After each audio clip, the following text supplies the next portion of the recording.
या मंगलमय सोहळ्याला जेणेकरून एक पंढरीचाच वास आपल्याला सगळ्यांना येतोय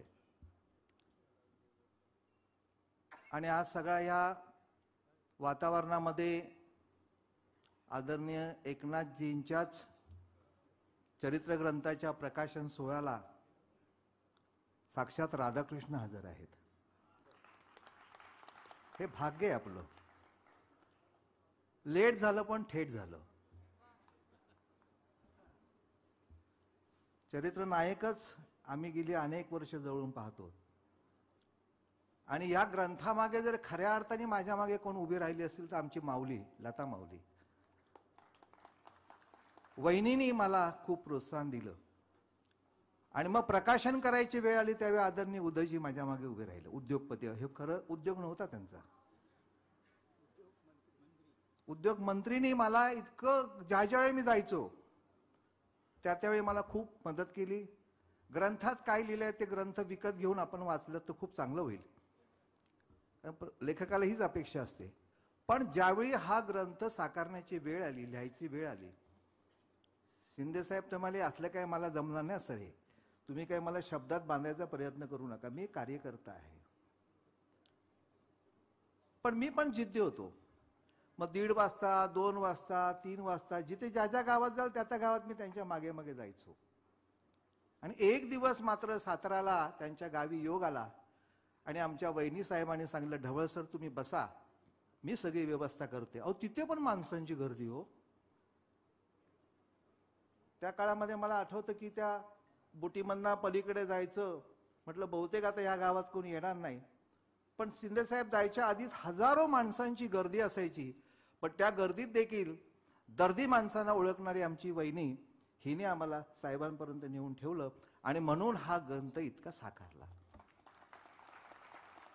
मला अनेकांनी मदत केली. मला एक कुतूहल वाटायचं, एकाच ध्येयाच्या ध्रुवताऱ्यावर जन्माच्या बोलीने लक्ष केंद्रित करून विधायक नजरेची माणसं जर निघाली तर अभिजात प्रतीचं काम होऊ शकतं. ही मांदियाळी आपल्याला सांगू शकते.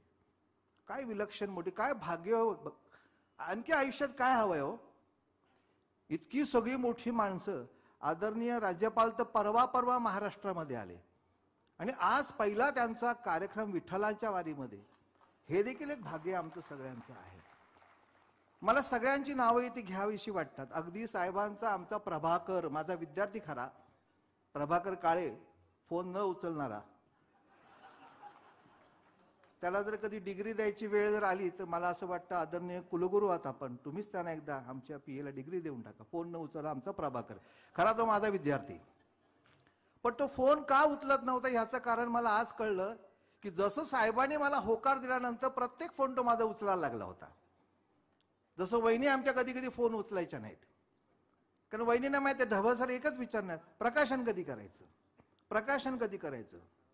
जसं आपल्या अपत्याचा जन्म झाल्यानंतर त्याचं नामकरण विधी होत नाही तोपर्यंत समाजामध्ये मान्यता नसते ना, तसंही लेखकाचं असतं. आपण जे काय लिहितो त्याचं योग्य, आमचे मागे खरं म्हणजे गांगलांचंही मनापासून कौतुक केलं पाहिजे.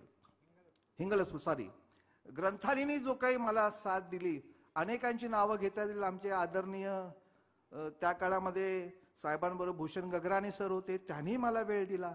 प्रभाकर असेल, आमच्या साहेबांचे ड्रायव्हर असतील, साहेबांचे अनेक अधिकारी, या सगळ्यांनी आम्ही गाठायचो. मी असेल काय, राजन आमचा बने असेल काय, सानवी असेल काय, किंवा आमची अरुंधती असेल काय, आम्ही जिथे जिथे म्हणून आमचे कॅमेरा पेन घेऊन जायचो आणि काय नवं काय मिळतंय का याच्यातनं हा ग्रंथ साकारण्याचा प्रयत्न केला आहे. खरं म्हणजे मी शिंदे साहेबांना खूप जवळून पाहिला आनंद दिघे साहेबांच्या काळात. त्यावेळी आमच्या महाविद्यालयामध्ये ॲडमिशनसाठी येत असत आणि आमचे दिघे साहेब नेहमी, दिघे साहेबांचं एकच काम, एकदा का ॲडमिशनचं काम सुरू झालं की 4 महिने निवळ ॲडमिशन. मग आमचे विलास ठुसे असतील, ज्ञानेश्वर गायकवाड असतील, ही सगळी मंडळी वेगवेगळ्या शाळांमधनं आणि कॉलेजमधनं, ज्युनियर कॉलेज म्हणजे ज्युनियर सेक्शनपासून ते मेडिकलपर्यंत त्या काळात ॲडमिशन मिळणं फार कठीण होतं. मला इथे आवर्जून आठवण करावीशी वाटते सतीश प्रधान साहेबांची, की ज्याने आम्हाला सगळ्यांना संधी दिली. आज ते या कार्यक्रमाला आले असते पण तब्येतीमुळे ते येऊ शकले नाहीत.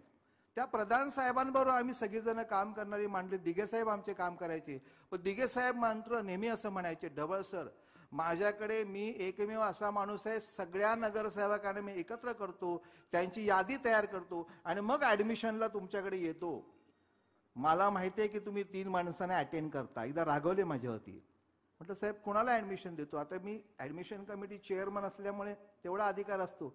नाही चालणार म्हणाले. मी सांगेन त्यालाच ऍडमिशन द्यायचं. आणि हळूच मला एक दिवशी म्हणाले, तुम्ही एकनाथ शिंदेना अटेंड करता?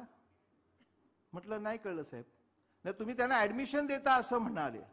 अहो म्हटलं तो खूप काम करतो, तुमचाच आदर्श घेऊन ते समाजामध्ये वावरतायत. असं हे व्यक्तिमत्व दिघे साहेब गेल्यानंतर संपूर्ण ठाणे सुन्न झालं होतं. आता काय, ह्या प्रश्नाचं उत्तर देखील माझ्या ग्रंथात तुम्हाला सापडेल मित्रांनो. सोपं नाही एकनाथ शिंदे होणं, इतकं मोठं होणं सोपं नाही. आणि ते दिग्गज मंडळी समोर आहेत, दादा आहेत. दादांचा थोडासा उल्लेख मी केला ह्या पुस्तकात. आदरणीय फडणवीस साहेब आहेत, ती सगळी मोठी मंडळी. आणि या सगळ्या मोठ्या मंडळींमध्ये एक महाराष्ट्राच्या सर्वोच्च पदावरती जाऊन ठाण्या नगरीमधल्या किसन नगरमध्ये एक एक एक व्यक्तिमत्व एक भारावून जाऊन निवळ मला दिघे साहेब होणार स्वप्न अगदी कधीतरी पाहत असणारा महाराष्ट्राचा मुख्यमंत्री होते, ही सोपी गोष्ट नाही मित्रांनो. आणि आपल्या सगळ्यांचं भाग्य आहे ठाणेकरांचं. ठाणेकरांनी कधी स्वप्न हे बघितलंच नसतं की आपल्या ठाण्याचा माणूस मुख्यमंत्री होऊ शकतो. खरं म्हणजे एक फार सुंदर वाक्य आहे की दिवसा जो स्वप्न बघतो ना, दिवसा, रात्राचं स्वप्न सगळीच बघतात. दिवसा जो स्वप्न बघतो ना, त्याच्या हातामध्ये भविष्य असतं. ते आपण सगळ्यांनी अनुभवलं. मी सगळ्या आदरणीय मान्यवरांचे इथे मनापासून स्वागत करतो. खरं म्हणजे राज्यपालांसाहेबांचे खूप प्रोटोकॉल असतात, पण आज त्यांचा महाराष्ट्रातला हा पहिला कार्यक्रम आहे. मी सगळ्या त्यांच्या अधिकाऱ्यांची, सगळ्या टीमचे, आमच्या सगळ्या सहकाऱ्यांचं, सगळ्यांचं एक मनापासून कौतुक करतो आणि त्या विठ्ठलाचे मनापासून आभार मानतो की हा सुंदर सोहळा साकारण्यासाठी तो आमच्या सगळ्यांच्या मागे उभा राहिलास. धन्यवाद.